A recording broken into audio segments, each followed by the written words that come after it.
Good morning, students. Today we are going to deal with the female reproductive system. And the location of the female reproductive system is the pelvic region of the human body. And like the male reproductive system, it has also two important parts. That first one is the primary organ, second one is the accessory organs. Primary organ is the ovary, and this is ovary.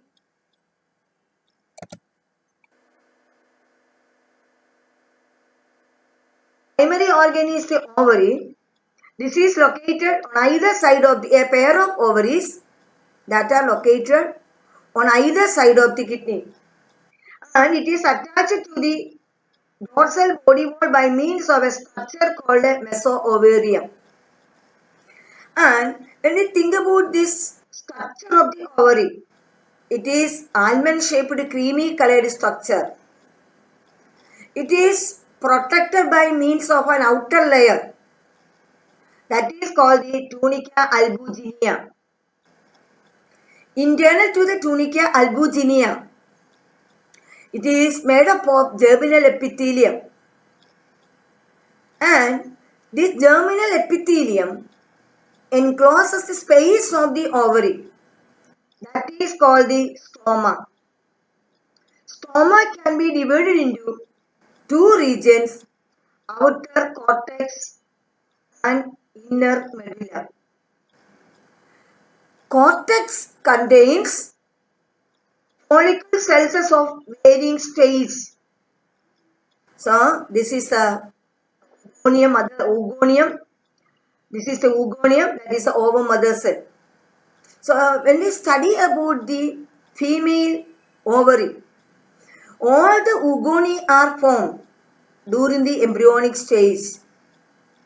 After the childbirth, there is no more oogonia formation. So we can say that oogenesis is beginning. It is in the embryonic stage, and the process of oogenesis completes after the fertilization. And during this embryonic stage, 2 to 20 lakhs of primary follicles are formed. And when this female child attains puberty, she has 80,000 primary follicles.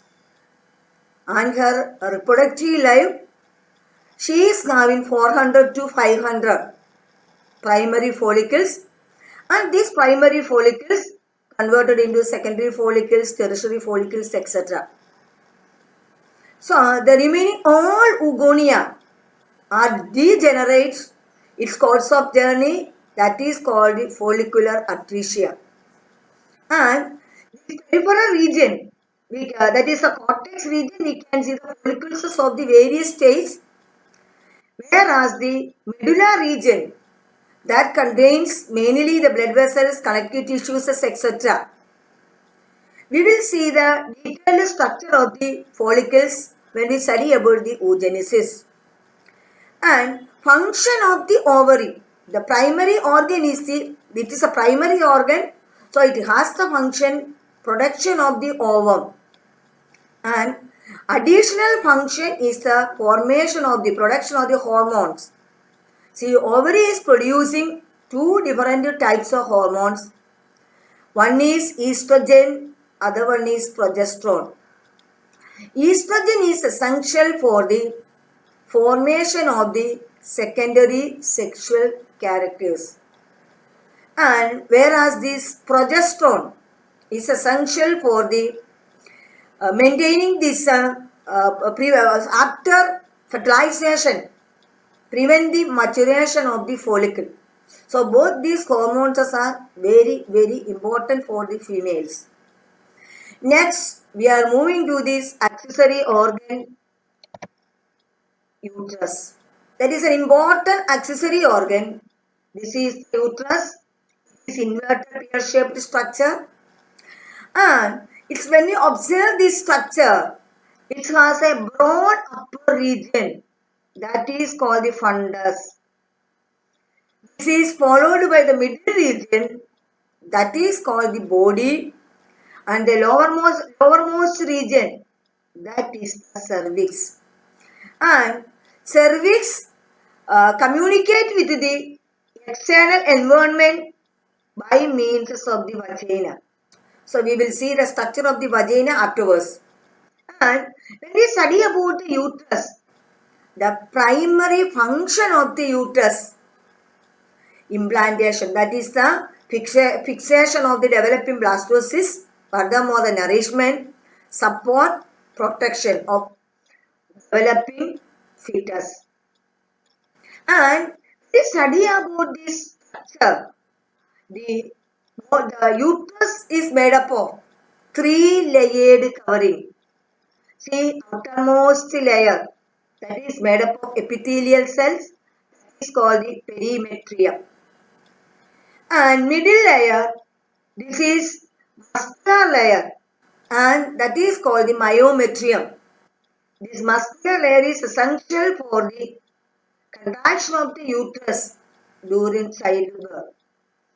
And innermost layer, that is called the endometrium, that is rich in the glandular tissues, highly coiled glands, blood vessels, etc.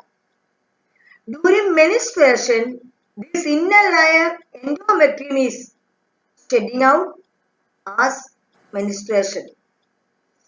And next we are going to see the other important accessory organ, that is the fallopian tube. A pair of fallopian tubes attached to the uterus. One end is attached and the other end is extended to the periphery of the ovary. And it is 10 to 12 centimeter long tube, and its main function, that is the fertilization. The process of fertilization is taking place some ambula isthmus junction of the fallopian tube. And it is divided into 3 regions. The region that is extended to the periphery of the ovary, that is called the infundibulum, and this is the funnel shaped structure. And this tip of the funnel shaped structure, we can see hair-like or finger-like structures. These hair or finger-like structures called fimbriae. And its function of the fimbriae, it collects ovum during ovulation and transported to the ambula isthmus region for fertilization. The wider part of the fallopian tube, this one is the ambula. And this inner lining of this fallopian tube, it is made up of ciliated epithelium. That is essential because after fertilization, this fertilized egg, that is a zygote, move to the uterus by the particular movement of this peristaltic movement of the inner lining, ciliated epithelium. And this portion that is attached to the uterus is the isthmus. So, next we are dealing with the vagina. This is 8 to 10 centimeter long tube. During the birth time, its internal cavity is called the birth canal, and it communicates the uterus to the external environment. And its inner surface, that is containing a pair of glands called the Bartholin glands. And these Bartholin glands lubricate the vagina. Furthermore, its main function, it receives the sperms during copulation.